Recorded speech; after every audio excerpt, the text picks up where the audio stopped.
ရာဇဂိုမြို့ရဲ့အရှိတ်ဘက်ဝေဒရိကတောင်ဆိုတာရှိတယ်အဲ့ဒီတောင်နှစ်ဘေးမှာတောင်ခပန်းမှာအိန္ဒသာလလို့အမည်ရတဲ့လှိုင်ကူကြီးရှိတယ်အဲ့ဒီလှိုင်ကူကြီးဘေးမှာနှစ်ဘဲပင်ကြီးတွေလည်းပေါက်နေတယ်လို့ဆိုတယ်အဲ့ဒီနှစ်ဘဲပင်ပေါက်တဲ့ဝေဒရိကတောင်ရဲ့လှိုင်ကူကြီးထဲမှာတဘာဝအလျောက်ဖြစ်နေတဲ့မိုးလုံလေးလိုလှိုင်ကူကြီးထဲမှာမြတ်စွာဘုရားတည်င်းသုံးနေတာတရားမင်းကမြတ်စွာဘုရားကိုအဲ့ဒီချိန်မှာအင်မတန်ဖူးမြော်ခြင်းတယ်ဘာလို့ဖူးမြော်ခြင်းတာလဲဆိုတော့သူ့မှာအင်မတန်ကြီးကျယ်တဲ့ဆင်းရဲတွေစိုးရိမ်ခြင်းတွေပူလောင်ခြင်းတွေဖြစ်နေတာဘာလို့ဖြစ်တာလဲဆိုတော့သေရမဲ့နမိတ်၅မျိုးတရားမင်းကြီးမှာထင်နေတယ်တဲ့တာဝရိန္ဒနတ်တွေသေတော့မယ်ဆိုလို့ရှိရင်သူတို့ပန်ထားတဲ့နတ်ပန်းတွေညှိုးလာတယ်သူတို့ဝတ်ထားတဲ့နတ်ဝတ်နတ်စားတွေနွမ်းလာတယ်သူတို့ရဲ့လက်ကတိကြားကချွေးထွက်လာတယ်နတ်ပြည်မှာမပျော်ဘူးပြီးတော့သူတို့ရဲ့ရုပ်ဆင်းအင်္ဂါတွေလည်းပဲဖောက်ပြန်လာတယ်အဲ့ဒါလို့သေမဲ့နမိတ်၅မျိုးထင်းလာတော့တရားမင်းကသိတယ်သူကိုယ်သူငါတော့ဒီအင်မတန်ကြီးကျယ်တဲ့စီးသိမ်ကြီးကိုစွန့်ရတော့မှာပဲဒါကြောင့်အင်မတန်ပူလောင်တယ်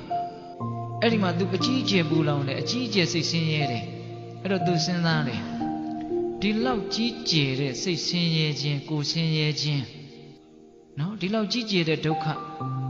မြတ်စွာဘုရားမှလွဲလို့ဘယ်သူမှငြင်းအေးစေမှာမဟုတ်ဘူးငါမြတ်စွာဘုရားဒီသွားမယ်ဆိုပြီးတော့ဘုရားဘယ်မှာသတင်းသုံးလဲလို့ तू သူ့ရဲ့နတ်တကူနဲ့ကြည့်တော့မြတ်စွာဘုရားဝိရိဒတောင်ညာအိန္ဒသာလလှိုင်ကူမှာသတင်းသုံးတာကို तू တွေ့တယ်အဲ့ဒီတော့ तू ဘာလုပ်လဲဆိုတော့ဖျားဖူးဖို့အတွက်နတ်သားနတ်သမီးတွေအများကြီးခေါ်တယ်သူတယောက်တည်းသွားတာမဟုတ်ဘူးအများကြီးခေါ်တယ်